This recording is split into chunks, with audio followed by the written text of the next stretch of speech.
really amazing to connect with so many people. I think that's the joy that my parents must have had having the restaurant as well, is to seeing so many people and seeing that, you know, what they make brings others together and that it gives them joy to savor it.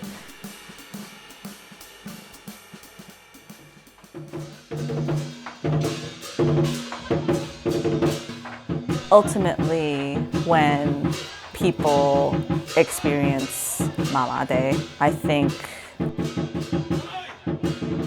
that I want the takeaway, you know, to be that this is a story of deep grief and also of deep love. It means like, it's just okay. Oh, it's not great. It's just okay. Gotta set the expectations low, you know. So.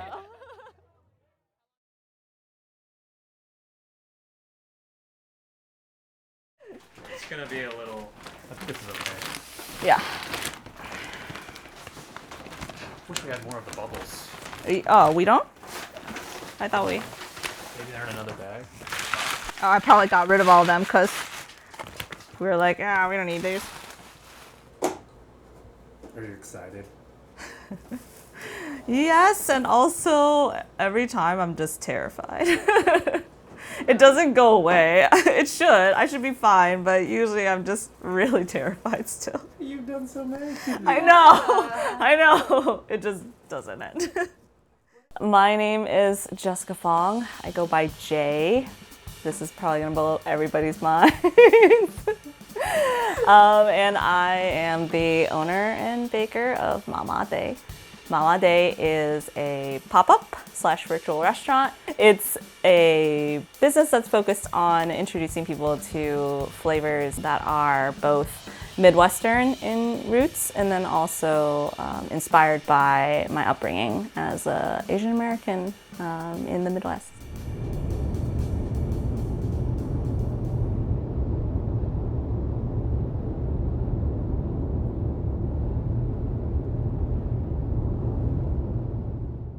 Yeah, this is my poor girls. They were hiding in the closet. Well, not closet, storage. You know. This is them eating though on the drink cooler, right? Yeah, this is in the drink cooler. But that's if you see my little home in the back. Yeah, that's a little home. We have like a pocket door, and that's for the like wine and beer storage. So when we get going, and they had to hide in there. So when they're no customer, otherwise you'd be in the way. Yeah, you have no customer, then they're out here. Yeah. So when I was born, my family had some restaurant experience before, but they decided to open their own restaurant. The restaurant's name is Dragon Palace, and that's the restaurant that I grew up in for many years. It had like the tropical cocktails and like the little mini buffet, and it really truly felt like, I think, second home. And I remember just spending so much time, especially in the evenings or on the weekends as a kid there, because parents had to work 24/7. If you wanted to have any time with them, then it was at the restaurant. So they were sitting right here, actually, those, That's the photo, and then that's the closet. Yeah, that's the closet there. Is that the closet you get relegated to? Yeah. You can see it here too. The closet right by the phone. And then every once in a while, somebody would open the slider, grab something, and then close it again. We send food to you guys sometimes. Yeah, of course. We were fed and watered. That was good. Our family took a break, and then we opened Orient Gourmet. And so I started working there when I was around 12, 13 years old. Worked there all throughout middle school and high school. And then I would be seating people mostly, or working like carry out and answering the phones. But working under your mom is always hard. I feel like when your mom's the boss, it's difficult. So that part was hard. This is the boss monitoring the employee. I know. breathing down your. I'm getting a warning letter. A write-up. Yeah. Usually you get at least one warning before you get, an official write-up or whatever. More. What, you think 3 warning maybe before you fire? Well, yeah, for sure. I think so. Unless it's a really bad offense, right? I mean, when Jaye was serving, did you ever write her up?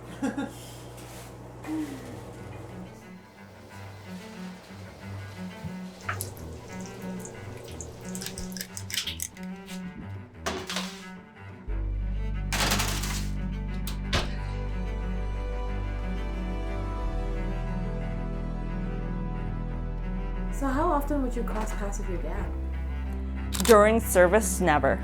Mom was the matron for front of house. Back of house was dad's domain, so whatever went was because he said so. There was so much stuff that, it takes a lot of skill to be able, it's a completely separate art to do Chinese barbecue, to do roast duck and the chicken and the roast pork and stuff like that. You can be skilled completely at just the wok frying stuff, but the fact that he was also making all of the braised one. Yeah, the braised dishes, and then also the one, roast duck and stuff that's another level of skill for sure. And to do it in Central Illinois, I think was really different. Because the closest we could get it was Chicago. But he loved it? He loved just being in the kitchen, or? Yeah, he loved. Yeah. He didn't look like he loved it, but he did, I think. I think so. He was just grumpy looking all the time.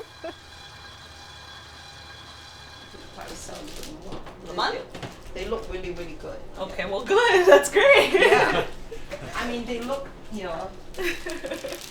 and the size Not like too. these other ones. They're No, trash. Well, I didn't put it that way, but Those are ding guo guo. they're ding guo guo, they're exceptional, yeah. Okay. Ding guo guo.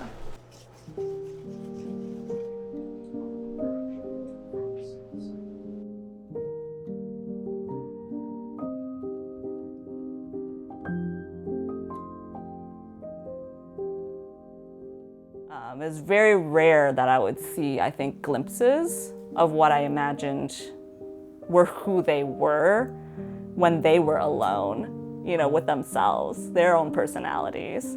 I think Dad, to some extent, was a little bit looser growing up. He's kind of like a jokester in some ways. And so I would see a little bit that here and there. But yeah, I feel like my mom was very much tiger mommy a lot of times. Very strict, yeah.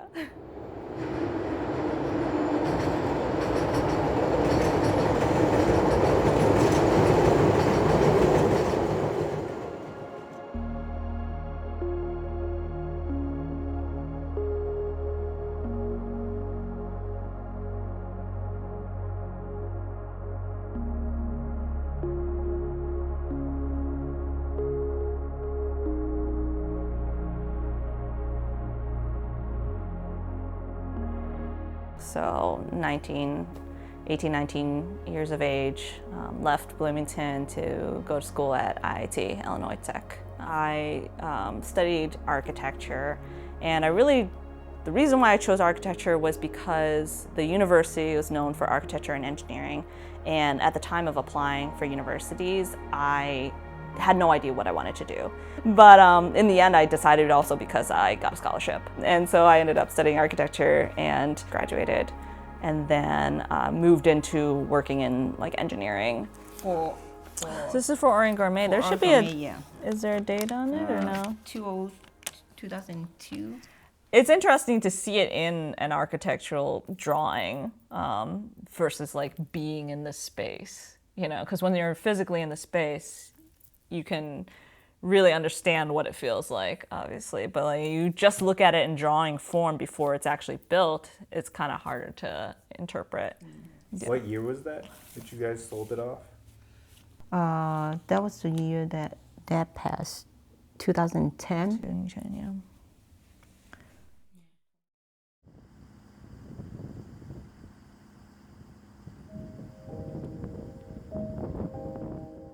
We did used to have a screen here too, but it was the same like white rice paper kind of screen to divide the dining room. And then we had a host stand right here, so this is also where I spent the majority of my time. I mean, it's been, I don't know, 14 years, so it's definitely a long time.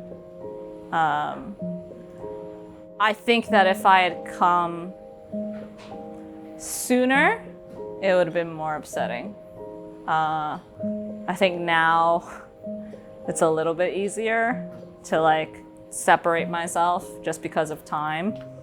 But yeah, for sure it's really sad in some ways to see that the space is so changed. It's also kind of nice to see that it's thriving with somebody else. There's a certain kind of joy to know that like people still inhabit this space and they come and they enjoy whatever, you know, food it is that is being made here. And yeah, but it is kind of sad.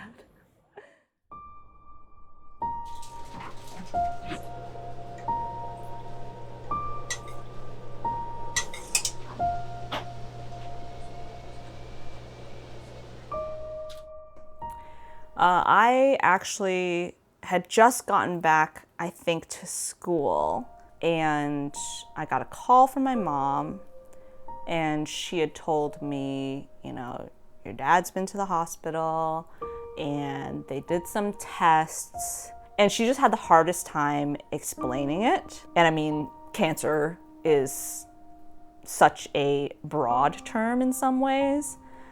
I feel like cancer really eats away at your body. And so he was losing a lot of weight. And that was very painful to watch because, you know, he had always had, we always called them Jaye, is like little mice. That's like your muscle, like your bicep, is what it's called. And we would always say like, oh, his arms are so strong, like they're so big. There's like a whole family of mice in there. It's not just one, you know? And so that was very hard to see, was like, he was losing the muscles that he used to cook, because that's what he did with the wok every day, was this motion.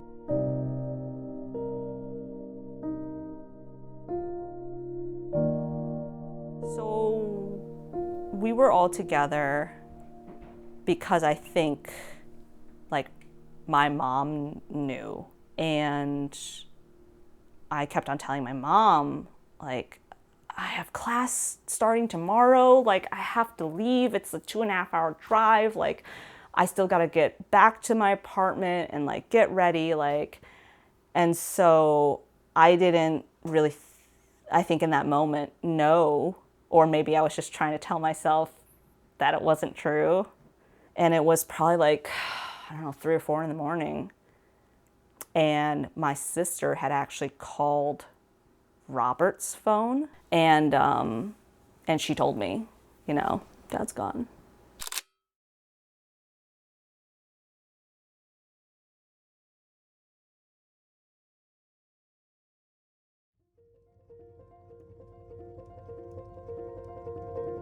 Part of this journey is about me kind of teaching myself a lot of the things that I wish I would have been taught. But I think, yeah, a lot of things that I do now, it's like, comes from a place of longing. You know, I wish that there were things that he would have been able to taste or try that I currently make. I hope there are things that I make that he would have enjoyed. He definitely, I think, I think he enjoys desserts. So I think that a lot of the things that I make, hopefully he would have at least tried and been like, oh, this is all okay.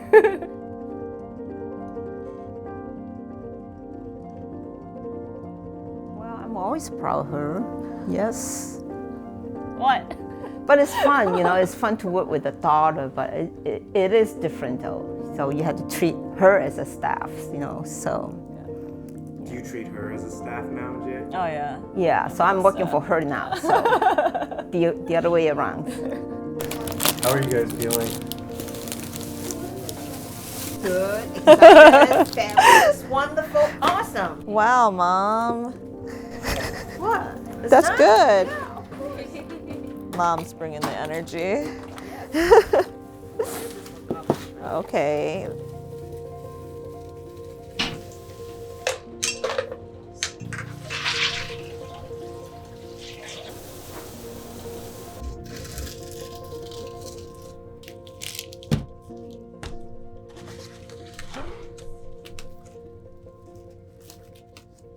I don't know if I necessarily got Mom to start working on Maa Maa Day, or if Mom just decided to start working on Maa Maa Day stuff.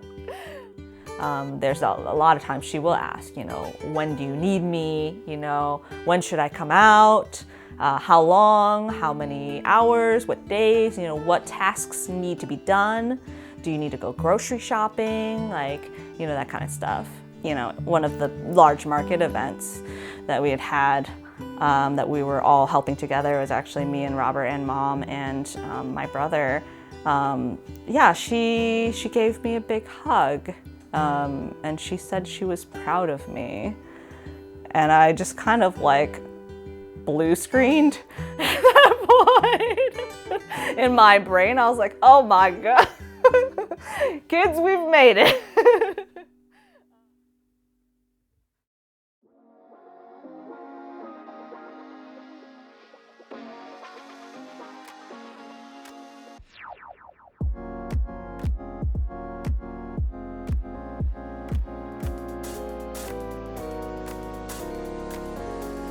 I think that the biggest thing that really speaks to me about what I do is when people message me about their personal experiences, and then I feel affirmed that, you know, other people are experiencing similar or the same kind of journey that I am.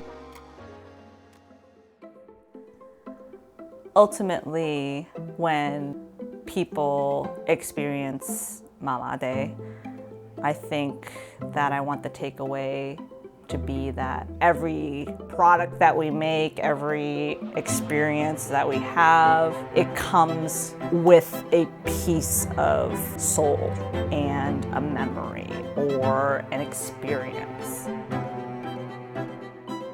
On the surface level, it might be something that's just very delicious, but in the end, it is something that has gone through its own little journey.